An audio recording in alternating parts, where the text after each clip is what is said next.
faith, belief in action. Randy Ollis is finding people who are guided by their faith from all religions, denominations, and walks of life, and sharing their stories with you. From the All Indiana Podcast Network, this is Finding Faith, brought to you by Northview Church. Our next guest has a special story of faith. Back in 2021, while recovering from COVID, she says that God gave her a nudge to go on her first mission trip. Yeah, since then, she's been working to raise money to build a school in the Amazon. Susan Thomas is here to share her story. Thanks for being here, Susan. Oh, thank you for having me. We're excited to hear what happened.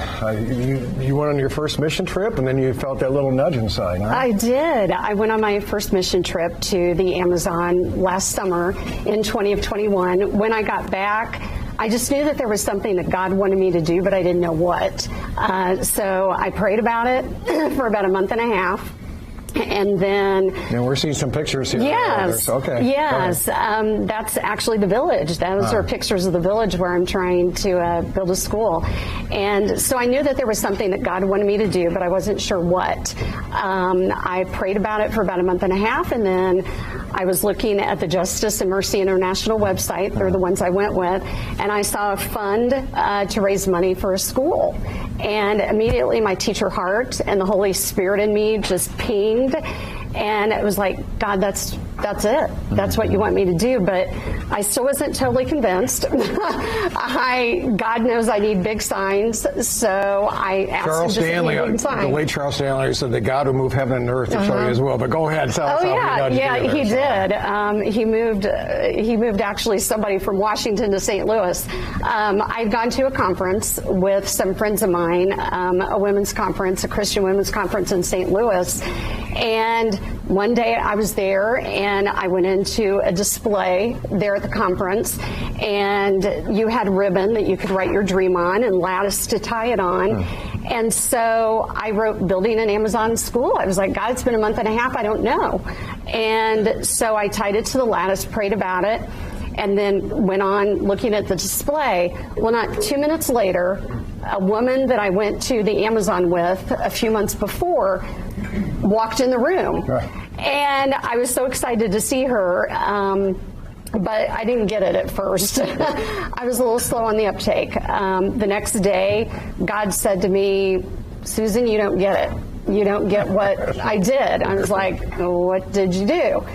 He said, you could have met anywhere, at the concession stand, at the bathroom, not met at all. There are 15,000 women here. Sure, yeah. He said, I arranged for the two of you to meet after that prayer.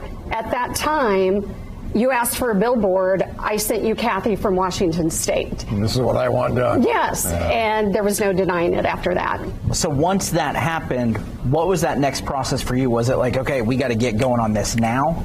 Well, I contacted Justice and Mercy International based in Nashville. I said, this is what God has told me to do. They had a village that needed a school. They worked with the Iranduba Secretary of Education. They had to get it approved. For some reason, the Brazilian government won't build a school. And so they identified it. They got land donated. There's pictures of the land that might be shown, and have a site. And then after that, it was setting up a campaign page. And God told me to do that President's Day. So, that's kind of how that all started. And you need, so you said, what, $30,000 to build this school? And yes. You're not quite halfway there. And they're going to start building, what, in the fall, I think? In August. They want to start construction at the start of the dry season in August. So I have just over $12,000. It's $30,000 for the school. So, yeah, I need about $18,000 more.